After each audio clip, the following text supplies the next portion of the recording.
Hello everybody and welcome to another YouTube video. So in today's video, I'm going to be discussing generators in Python. Now generators are highly related to iterators and would be considered a more advanced or expert level feature in the Python programming language. That said though, they're not overly complicated. In fact, I think I can give you a decent explanation that most of you, regardless of your Python knowledge, can understand. Well, with that said, let's dive into the video after a quick word from our sponsor. Before we get started, I need to thank HiCounselor for sponsoring this video.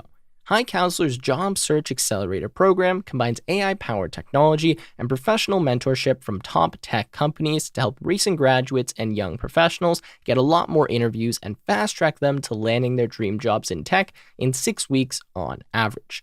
HiCounselor has no upfront enrollment fees, and their program is completely free until you land a job. Admitted candidates get help with their resume, LinkedIn, networking, and much more. HiCounselor also uses a proprietary tool that does professional networking on behalf of their candidates.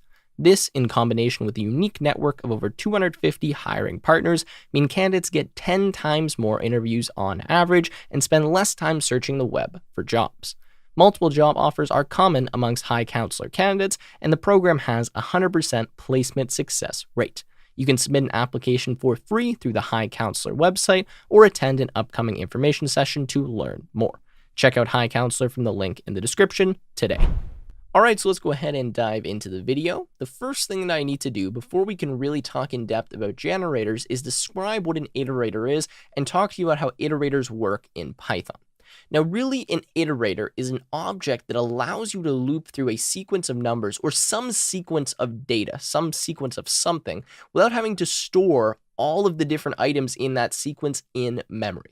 So I'll kind of give you an example of what I mean in a second, but a generator is really just a new form of syntax that was introduced in Python version 3 that allows you to create an iterator without having to go through kind of a more tedious and less elegant process. So generators and iterators are pretty much the same thing. Generators just use a new syntax and are much easier to create than kind of your standard iterators, which we'll see here in a second. So I'm going to start by explaining iterators, taking a deep dive on those, and then in the later half of the video, we will get into generators and how to use the new syntax to create more elegant iterators, essentially. All right, so let me start by introducing a problem to you here. Let's say we didn't have the function range and we didn't have a while loop, okay? No while loop and no range function. And we wanted to loop through the numbers 1 to 10, right? 1, 2, 3, 4, 5, 6, 7, 8, 9, 10. Well, without using the range function and without using a while loop and without coming up with something super creative, just simply thinking about this, what we would probably do is the following. We might create some list, right? And then in this list, we could store our numbers 7, 8, 9, and 10, okay? And then what I could do is I could just loop through this list, right? I could say for element in X, and then I could just print the element.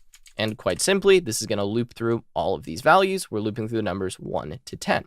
Now, the problem with this is that I'm storing these 10 numbers here in memory, in a list. And for me to be able to loop through them, I need to store all of them in a data structure. Now, that's not very efficient, and with 10 numbers, this is fine, but you can imagine if I wanted to loop through 100,000 numbers, a million numbers, a billion numbers, it really doesn't make any sense at all for me to store the entire sequence of numbers in memory, especially if all I'm going to do is process them one at a time, and I don't need to know what all of these are as I loop through the numbers. So it doesn't make any sense for me to store this in a list. And that is why, of course, we use something like the range function, right? So I say for, I guess I won't say element. In this case, I can say I, for I, in range, and then I do something like 1 to 11, and then I print element. Here, I get the same thing. Oops, sorry, I'm going to print I, not element. Here, I get the exact same result, right? Looping through the range of 1 to 11, except when I use the range function here, I don't actually need to store all of the numbers 1 through 10 in a data structure. And so if I were to look at the size of this data structure versus the size of the range function, we should see that this data structure has a larger size than the range function because the range function doesn't need to store all of these numbers. And in fact, if I want to do that, I can. So I'm going to import sys, and I'm going to say print sys.get_size of x. We can see that that is giving us a value of 136. And then I'm just going to take my range function here. I'm going to print sys.get_size of, and then of the range function. Does that look good? Okay. And we see that we get a size of 48 for the range function. So obviously this doesn't prove exactly what I'm saying, but just trying to show you that this uses more space than the range function because the range function doesn't need to create this list for us to be able to loop through it. And that is because the range function returns to us an iterator. Okay, so now we can really talk about what an iterator is. So an iterator, as I described before, is really something that allows us to loop through a sequence of numbers or of some data without having to store them all. So the range function is a great example of an iterator because it lets us loop through all of these numbers without having to store them in some data structure. Now, I'm going to show you one more example of an iterator in Python that you may not know is an iterator and just kind of describe briefly how that works because it will bring our understanding. So I'm going to use this function called map. If you don't know what it does, don't worry. Once I write the code here, I'll explain exactly what it does. I'm going to say I to the exponent 2 and then pass x.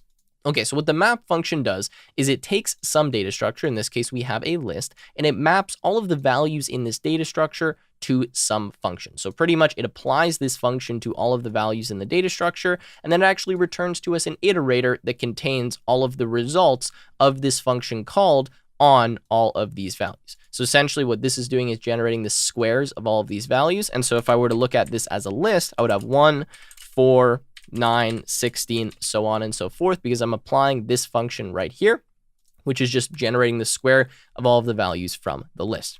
Now, the thing is, this map function here doesn't actually store a new list that has all of the results of these function calls. This function here is actually a generator or an iterator that allows us to iterate through all of these results, so all of the results of these values passed to this function without actually storing them. I understand that's a little bit confusing, but if you look at y, if we print out y here, we see this is a map object. This actually isn't something that's storing all of the values. It's not a list, right? Now, if I were to look at the list representation, so I print out the list, we see that we do get all of the values that we expect, but this is not the default behavior. It's not storing this list. It only creates this list for us when we call this list function. That's a common misconception. So let me show you what I mean and how this is actually an iterator. So if I go something like for I in y, and then I print I here, we see that we get all of the values that we expect. The thing is, we only generated these values once we started looping through this map object. They weren't already generated and stored in memory.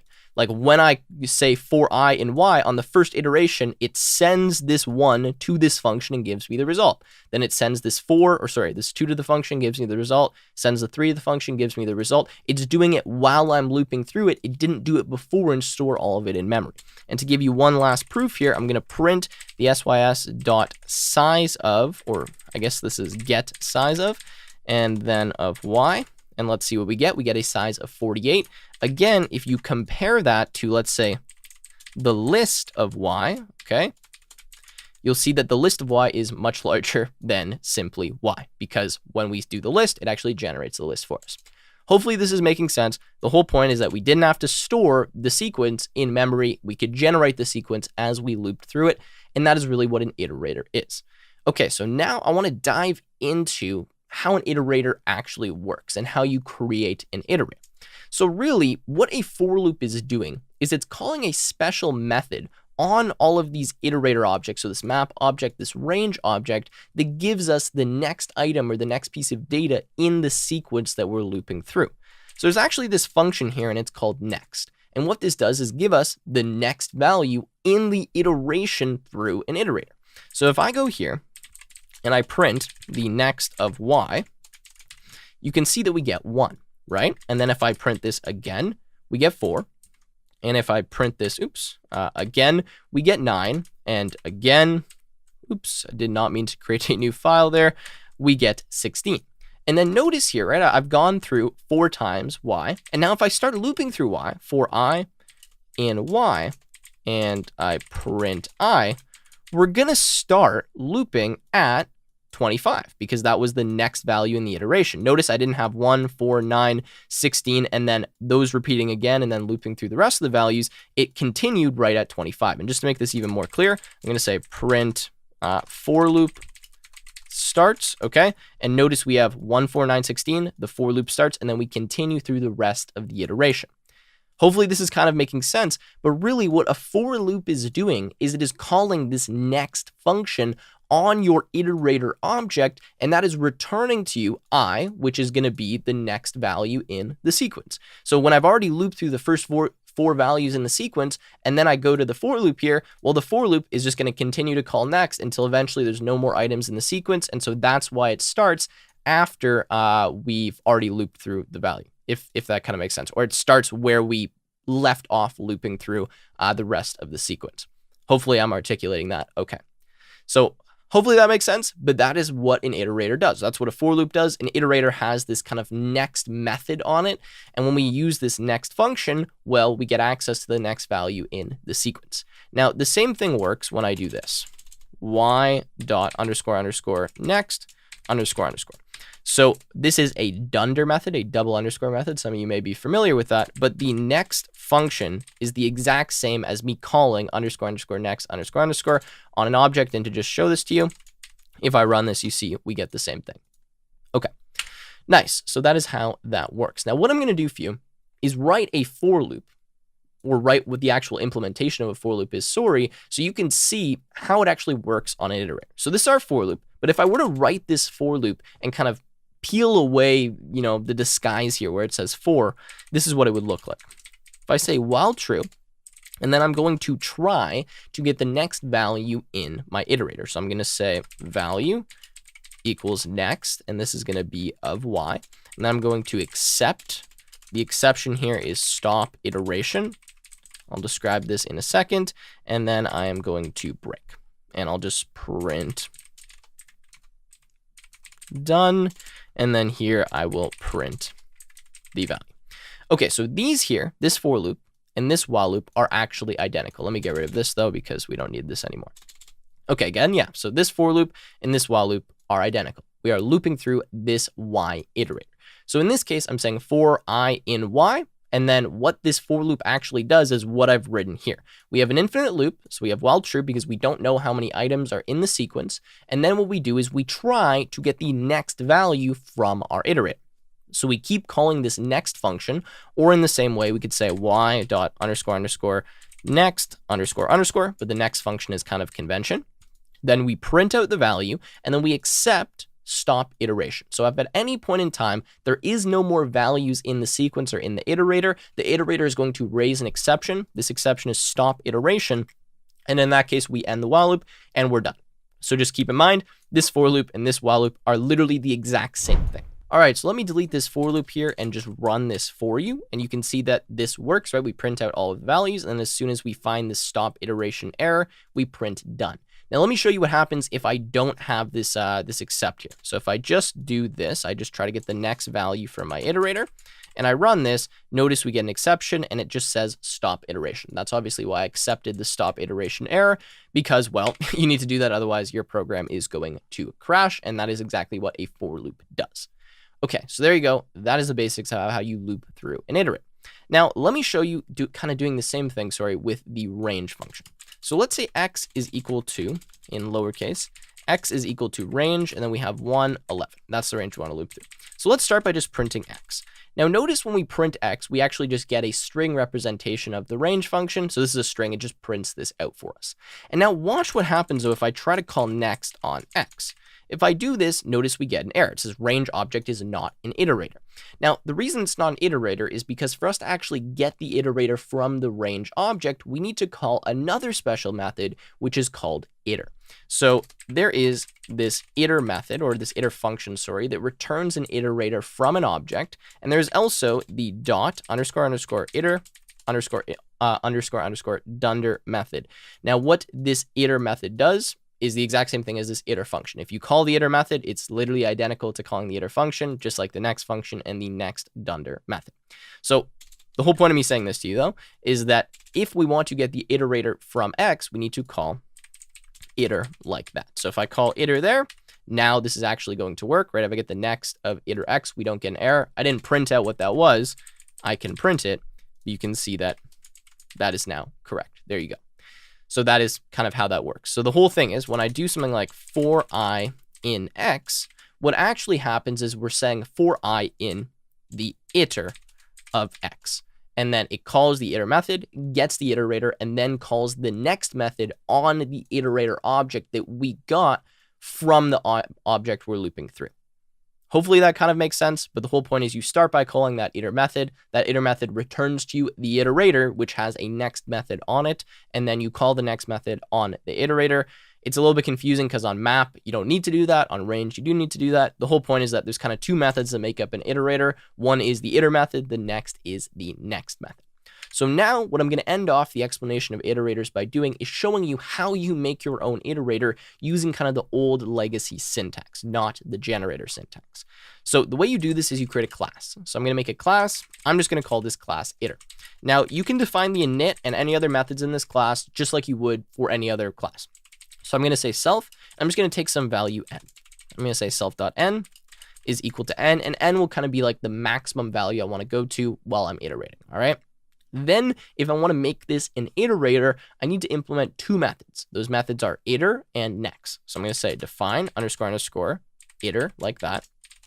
And all I'm going to do here is I'm going to return myself. And I'm going to set self.current equal to 0. So when I call the iter method, I'm going to initialize something, this current variable that's going to store the current value out of my iteration. And then I'm going to return myself. The reason I'm returning myself is because I'm not creating any special iterator object here. I'm just returning this object itself, the current instance that I'm calling this on, so that it can use that as the iterator. Might be a little bit confusing, but we'll keep going. So now I'm going to implement the next method. So __ next __. And inside of here, what I'm going to do is say self.current plus equals 1. And then I'm going to return self.current. Now I need to change a few things. First, I'm going to make self.current actually equal to -1. And before I return self.current, I'm going to say if self.current is greater than or equal to self.n, then what I want to do is raise stop iteration. Okay, this is kind of the way that you need to implement an iterator. Inside of your next method, you have some base case that raises the stop iteration, or some exit case that raises the stop iteration, and then you increment your iterator or do whatever it is you're doing with your sequence, and then eventually you return the value. So the reason I'm initializing current at -1 is because I start by adding 1 to whatever my current iterator value is. So -1 goes to 0, so the first value I return is 0, then 1, then 2, so on and so forth. And then eventually I raise the stop iteration error. And it's not until I call this iter method again to get a new iterator do I reset my current value to -1. Okay, hopefully that kind of makes sense, but let's just make the iterator now. Let's say x is equal to iter. Let's pass the value 5 in here. And now let's try to loop through this iterator. So I'm going to go for, and I'll say I in x. And I'm going to print I. And let's see if we get an error. No, we don't. We get 0, 1, 2, 3, 4. There you go. So we've just created an iterator. We can now loop through this object because we have the iter method and because we have the next method. Now watch what happens if I remove the iter method though. If I remove this, it says iter object is not iterable. The reason it's not iterable is because it couldn't get the iterator from it because we didn't implement the iter method. Now let's remove this next method and let's see what happens here. Returned non-iterator of a type iter. So it returned something that didn't have the next method on it. So that means it is not an iterator. Hopefully that is clear, but that's how that works. Okay, so now let me just show you how we would manually call the next method on this. So I could do something like print and then next of x. But when I do this, take a guess at what's going to happen.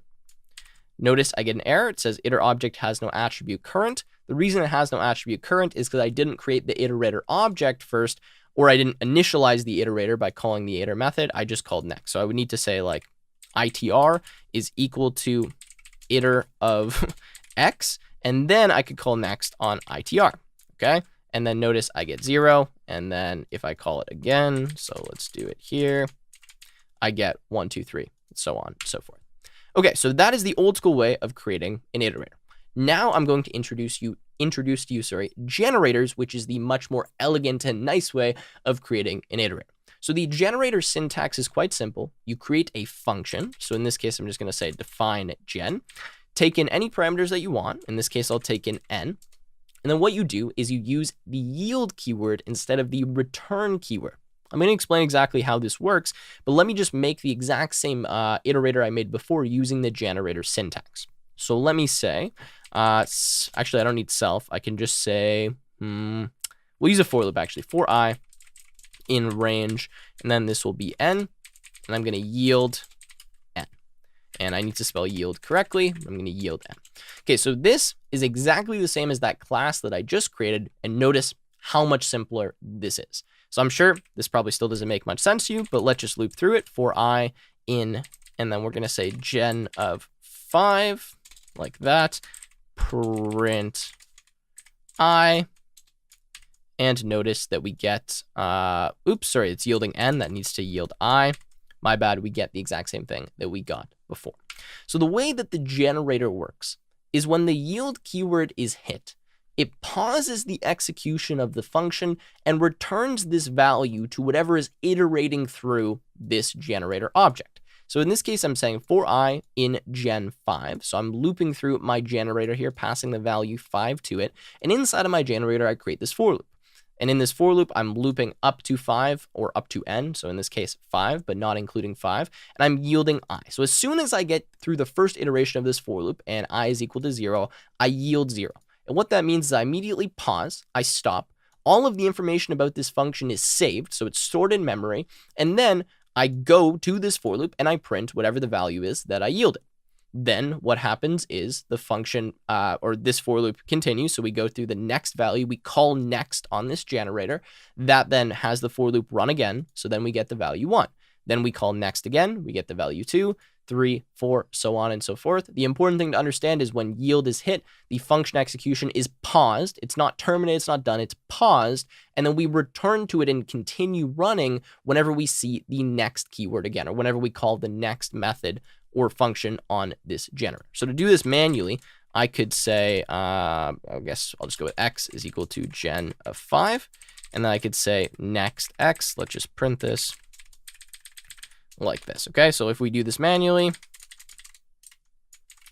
okay, notice we get 0, 1, 2, 3. So pretty much this generator syntax makes the next method and the iter method implemented for us, so we don't have to manually write them inside of a class, and instead we just use the yield keyword. Now I'm just going to show you in a different way how we could do this. So let's say we take no parameters here. What I can actually do inside of this function is I can yield multiple times. So I'm going to yield 1, then I'm going to yield 2, then I'm going to yield, again, I got to spell that correctly, 3, then I'm going to yield 4. So now when I do this, notice you get 1, 2, 3, 4, because what happens is we yield 1, we pause the execution of the function, we print the value. We yield 2, we pause the execution of the function, we print 2, right? So on and so forth. And if you want to make this even more clear, we're going to print pause 1, okay, pause 2, pause 3. And actually, now that I think of it, okay, this is fine. Yeah, we can do that. So let's run this and notice you get 1, pause 1, 2, pause 2, 3, pause 3, and then finally we have 4. And the whole point is that we didn't need to generate this entire sequence of numbers to be able to loop through it. We were just returning it as we needed those values. All right, so at this point in time, you're probably asking yourself, what is the point of this? Maybe you understood the examples I went through. You know when you use the yield keyword in a function that generates a generator or makes that function a generator. And as soon as you hit the yield keyword, the execution of the function is paused, but the entire state of the function, all variables, everything inside of it is saved, right? All of that's saved, but the execution is just paused, and then it can be returned to when you call the next function. However, again, what is the use case of this? Well, really, the use case of a generator is such that you can loop through a sequence or some large amount of data without needing to store all of it. And the situation in which you use a generator is when you do not care about the data before or after something in an iteration, you only care about the current piece of data that you're looking at. So a super simple example is you want to print out all of the numbers in a sequence. You don't need to know the previous or the next number in the sequence or any, of the numbers in the sequence. You only need to know the current number in order to print it out. And there's a lot of times when you're looping through some type of data structure or something where you don't care about anything before or after the current element. You just care about the current element. And if that's the case, you use a generator. However, if you do care about stuff forward or after, before or after the current element, then you can't use a generator because you need access to whatever's before, whatever's after, or maybe you need access to everything that's to the right in the list, everything that's in the left of the list, or sequence or whatever. In that case, you can't use a generator because the generator only gives you the current value. You could have a generator give you maybe the second, third, fourth value, but if you need access to the entire sequence when you're processing one element, you can't use a generator. Hopefully that's clear. But that's kind of the differentiating factor on when you would use a generator or when you would use some data structure to loop through. But I want to give you a very real example here of when you use a generator. So let's say you have a very large file, maybe a file that has billions of lines or just a ton of lines. It's going to take maybe like a few days of processing power to actually go through and process this file, depending on what you're doing with it. And let's say simply in this file, you want to look for if a word exists. You don't really care where it exists. You just want to know if a word exists in this file. Well, the first way you could do this, find if the word exists in the file, is you could read the entire file. This would be the standard way. You read it all into memory, and then you loop through the data structure you have that represents the file, and you see if that word exists. That's the first way that you could do it. However, you don't need to know every single line in the file at one point in time. You only need to know the current line that you're looking at, and then you can determine with the current line if that line has the word that you're looking for in it. So you look at one line at a time. You don't care about all the lines before, all the lines after. You only care about the current line. If you find the word, great. If you don't, you move on to the next line. In this situation, you would use a generator. And what you could do is yield one row of the file at a time, so that rather than reading in the entire file and taking up, maybe gigabytes of memory, you're only taking up a few megabytes or gigabytes or bytes in your memory to store one line at a time. And then as you look through that line, you move on to the next line if it doesn't have the word, or maybe you stop the program if it does have the word. So I'm just going to copy in a function here that shows you exactly how you would do that.